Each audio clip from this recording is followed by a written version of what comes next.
ಈರುಳ್ಳಿ ಚಟ್ನಿಗೆ ಬೇಕಾಗಿರುವ ಪದಾರ್ಥಗಳು, ನಾನು ಒಂದು ದೊಡ್ಡ ಸೈಜು 2 ಉಳ್ಳಾಗಡ್ಡಿ ತೊಗೊಂಡಿದ್ದೀನಿ. ಅವನ್ನ ಈ ಥರ ದಪ್ಪ ದಪ್ಪ ಕಟ್ ಮಾಡಿ ಇಟ್ಕೊಂಡಿದ್ದೀನಿ. ಒಂದು 10 ಒಣಮೆಣಸಿನ್ಕಾಯಿ ತೊಗೊಂಡಿದ್ದೀನಿ. ನೀವು ಬೇಕಂದ್ರೆ ಇನ್ನೂ ಸ್ವಲ್ಪ ಖಾರ ಜಾಸ್ತಿ ಬೇಕಂದ್ರೆ ನೀವು ಇನ್ನೂ ಸ್ವಲ್ಪ ಜಾಸ್ತಿ ತೊಗೋಬೋದು. ನಾನು ಒಂದು 10 ತೊಗೊಂಡಿದ್ದೀನಿ. ಖಾರ ಇರೋ ಮೆಣಸಿನ್ಕಾಯೇ ತೊಗೊಂಡಿದ್ದೀನಿ, ಒಣಮೆಣಸಿನ್ಕಾಯಿ. ಒಂದು ಸ್ವಲ್ಪ ಹುಣಸೆಹಣ್ಣು ತೊಗೊಂಡಿದ್ದೀನಿ. ನಿಂಬೆಹಣ್ಣು ಗಾತ್ರದಷ್ಟು ಹುಣಸೆಹಣ್ಣು ತೊಗೊಂಡು ಅದು ಕ್ಲೀನಾಗಿ ತೊಳೆದಿಟ್ಕೊಂಡು ಬಿಸಿನೀರು ಹಾಕಿ ನೆನೆಸಿಟ್ಕೊಂಡಿದ್ದೀನಿ ಒಂದು 10 ನಿಮಿಷ. ಒಂದು ಸ್ವಲ್ಪ ಬೆಳ್ಳುಳ್ಳಿ ತೊಗೊಂಡಿದ್ದೀನಿ. ಈ ಬೆಳ್ಳುಳ್ಳಿನ ಸಿಪ್ಪೆ ತೆಗೆದು ಜಜ್ಜಿಟ್ಕೊಂಡಿದ್ದೀನಿ. ಒಂದು ಒಣಮೆಣಸಿನ್ಕಾಯಿನ ಈ ಥರ ಮುರಿದಿಟ್ಕೊಂಡಿದ್ದೀನಿ. ಒಂದು ಸ್ವಲ್ಪ ಕರಿಬೇವು, ಒಂದು ಸ್ವಲ್ಪ ಮೆಂತ್ಯಕಾಳು, ಇನ್ನು ಸ್ವಲ್ಪ ಬೆಳ್ಳುಳ್ಳಿನ ಸಿಪ್ಪೆ ತೆಗೆದು ಇಟ್ಕೊಂಡಿದ್ದೀನಿ. ಅರಿಶಿನ ಪುಡಿ, ಸಾಸಿವೆ, ಜೀರಿಗೆ, ರುಚಿಗೆ ಬೇಕಾದಷ್ಟು ಉಪ್ಪು, ಎಣ್ಣೆ, ಧನಿಯಾ, ಕಡಲೆಬೇಳೆ, ಉದ್ದಿನಬೇಳೆ, ಜೀರಿಗೆ. ನಾನು ಸ್ಟವ್ ಆನ್ ಮಾಡ್ಕೊಂಡು ಒಂದು ಕಡಾಯಿ ಇಟ್ಕೊಂಡು ಅದಕ್ಕೆ 1 ಸ್ಪೂನಷ್ಟು ಎಣ್ಣೆ ಹಾಕಿಟ್ಟಿದ್ದೀನಿ. ಎಣ್ಣೆ ಕೂಡ ಬಿಸಿಯಾಗಿದೆ. ಈಗ ಇದಕ್ಕೆ ಒಣಮೆಣಸಿನ್ಕಾಯಿ ಹಾಕೋಣ. ಮೀಡಿಯಮ್ ಫ್ಲೇಮಲ್ಲಿ ಒಣಮೆಣಸಿನ್ಕಾಯಿನ ಫ್ರೈ ಮಾಡ್ಕೊಂಬಿಡೋಣ. ಈ ಥರ ಕಲಿಸ್ಕೊಂತ ಫ್ರೈ ಮಾಡ್ಕೋಬೇಕು. ಈಗ ಒಣಮೆಣಸಿನ್ಕಾಯಿ ಫ್ರೈ ಆಗಿದಾವಲ್ಲ, ಈಗ ಇವನ್ನ ಒಂದು ಪ್ಲೇಟಿಗೆ ತಕ್ಕೊಂಬಿಡೋಣ.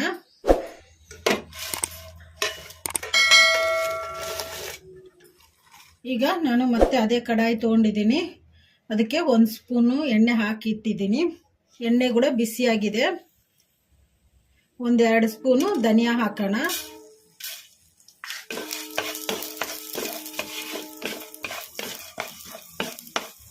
ಒಂದು ಸ್ವಲ್ಪ ಮೆಂತ್ಯ ಹಾಕೋಣ.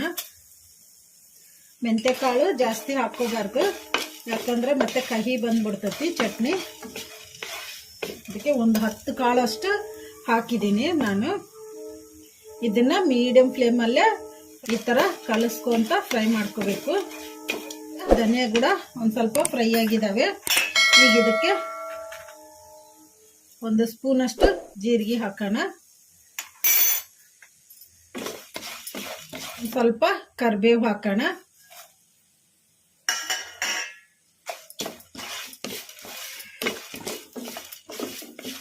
ಈ ಥರ ಕಲಿಸ್ಕೊಂತಾನೆ ಫ್ರೈ ಮಾಡ್ಕೋಬೇಕು. ಕರಿಬೇವು ಒಂದು ಸ್ವಲ್ಪ ಕ್ರಿಸ್ಪಿ ಆಗೋವರೆಗೂ. ಧನಿಯಾನು ಎಲ್ಲ ಫ್ರೈ ಆಗಿದ್ದಾವೆ. ಈಗ ಇವನ್ನ ಒಂದು ಪ್ಲೇಟಿಗೆ ತಕ್ಕೊಂಬಿಡೋಣ. ನಾನು ಮತ್ತೆ ಅದೇ ಕಡಾಯಿ ತೊಗೊಂಡಿದ್ದೀನಿ. ಅದಕ್ಕೆ 1-2 ಸ್ಪೂನು ಎಣ್ಣೆ ಹಾಕಿಟ್ಟಿದ್ದೀನಿ. ಎಣ್ಣೆ ಕೂಡ ಬಿಸಿಯಾಗಿದೆ. ಈಗ ಇದಕ್ಕೆ ನಾವು ಕಟ್ ಮಾಡಿ ಇಟ್ಕೊಂಡಿದ್ವಲ್ಲ ಈರುಳ್ಳಿ, ಈಗ ಇದನ್ನು ಹಾಕೋಣ.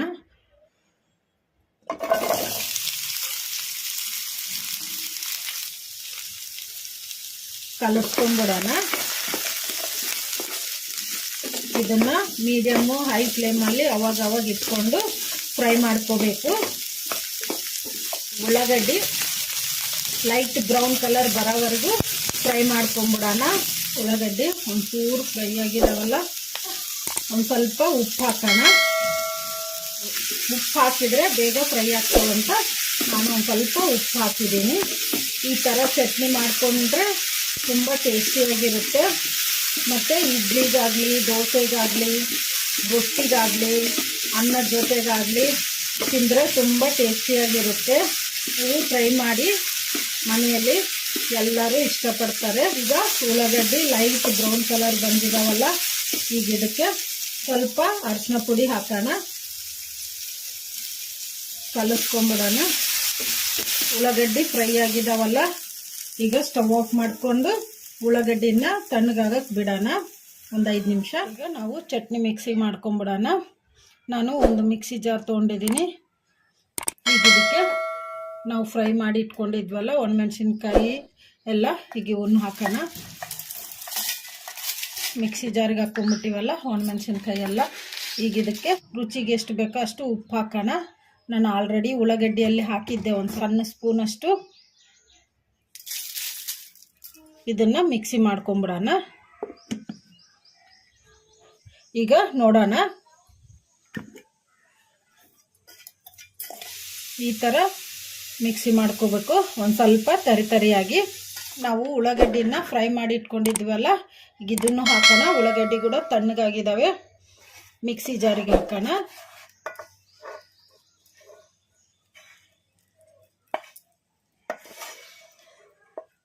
ಈಗ ಉಳ್ಳಾಗಡ್ಡಿನೂ ಕೂಡ ಮಿಕ್ಸಿ ಜಾರಿಗೆ ಹಾಕ್ಕೊಂಡಿವಲ್ಲ, ಈಗ ಇದಕ್ಕೆ ನಾವು ಸುಲಿದಿಟ್ಕೊಂಡಿದ್ವಲ್ಲ ಬೊಳ್ಳಲ್ಲಿ ಒಂದು ಗಡ್ಡೆಯಷ್ಟು, ಈಗ ಇದನ್ನು ಹಾಕೋಣ. ನಾವು ನೆನೆಸಿಟ್ಕೊಂಡಿದ್ವಲ್ಲ ಹುಣಸೆ ಹಣ್ಣು, ಈಗ ಇದನ್ನು ಹಾಕೋಣ.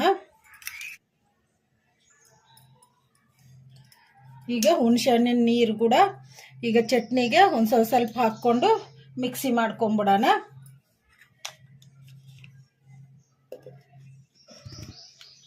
ಚಟ್ನಿ ಮಿಕ್ಸಿ ಮಾಡ್ಕೊಂಡಿವಲ್ಲ, ಈಗ ಮುಚ್ಚಳ ತೆಗೆದು ನೋಡೋಣ.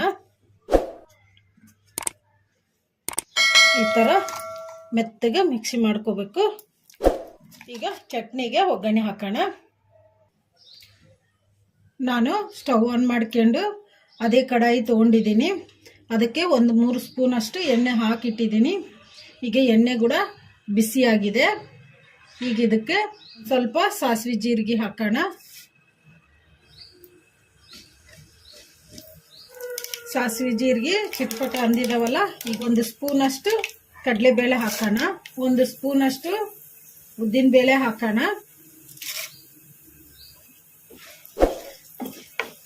ಇವನ್ನ ಮೀಡಿಯಂ ಫ್ಲೇಮಲ್ಲಿ ಫ್ರೈ ಮಾಡ್ಕೊಂಬಿಡೋಣ. ಉದ್ದಿನಬೇಳೆ ಕಡಲೆಬೇಳೆ ಎಲ್ಲ ಫ್ರೈ ಆಗಿದಾವಲ್ಲ, ಈಗ ಇದಕ್ಕೆ ನಾವು ಜಜ್ಜಿಟ್ಕೊಂಡಿದ್ವಲ್ಲ ಬೊಳ್ಳಲ್ಲಿ, ಈಗ ಇದನ್ನು ಹಾಕೋಣ. ಒಣಮೆಣಸಿನ್ಕಾಯಿ ಹಾಕೋಣ. ನಾನು ಒಂದು ಒಣಮೆಣಸಿನ್ಕಾಯನ್ನ ಈ ಥರ ಸಣ್ಣದಾಗಿ ಮುರಿದಿಟ್ಕೊಂಡಿದ್ದೆ, ಈಗ ಇದನ್ನು ಹಾಕೋಣ. ಒಂದು ಸ್ವಲ್ಪ ಕರಿಬೇವು ಹಾಕೋಣ.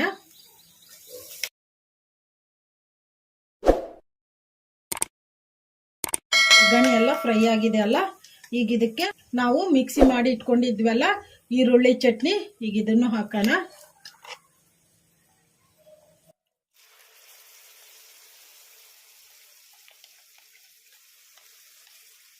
ಈಗ ಕಲಿಸ್ಕೊಂಬಿಡೋಣ. ಈಗ ಮಿಕ್ಸಿ ಜಾರಲ್ಲಿ ಒಂದು ಸ್ವಲ್ಪ ನೀರು ಹಾಕಿ ತೊಳೆದಿಟ್ಕೊಂಡಿದ್ದೀನಿ. ಈಗ ಇವನ್ನು ಹಾಕೋಣ. ಈಗ ಹೈ ಫ್ಲೇಮಲ್ಲಿ ಇಟ್ಕೊಂಡು ಒಂದು 2 ನಿಮಿಷ ಫ್ರೈ ಮಾಡ್ಕೊಂಬಿಡೋಣ. 2 ನಿಮಿಷ ಕುದಿಸ್ಕೊಂಬಿಟ್ಟಿವಲ್ಲ ಚಟ್ನಿನ ಎಣ್ಣೆಯಲ್ಲೇ. ಈಗ ಸ್ಟವ್ ಆಫ್ ಮಾಡ್ಕೊಂಬಿಡೋಣ. ಈ ಥರ ಮಾಡಿಟ್ಕೊಂಡ್ರೆ ಚಟ್ನಿ 1 ವಾರ ಆದರೂ ಕೂಡ ಕೆಟ್ಟೋಗಲ್ಲ, ಚೆನ್ನಾಗಿರ್ತೈತಿ ಫ್ರೆಶ್ ಆಗಿ.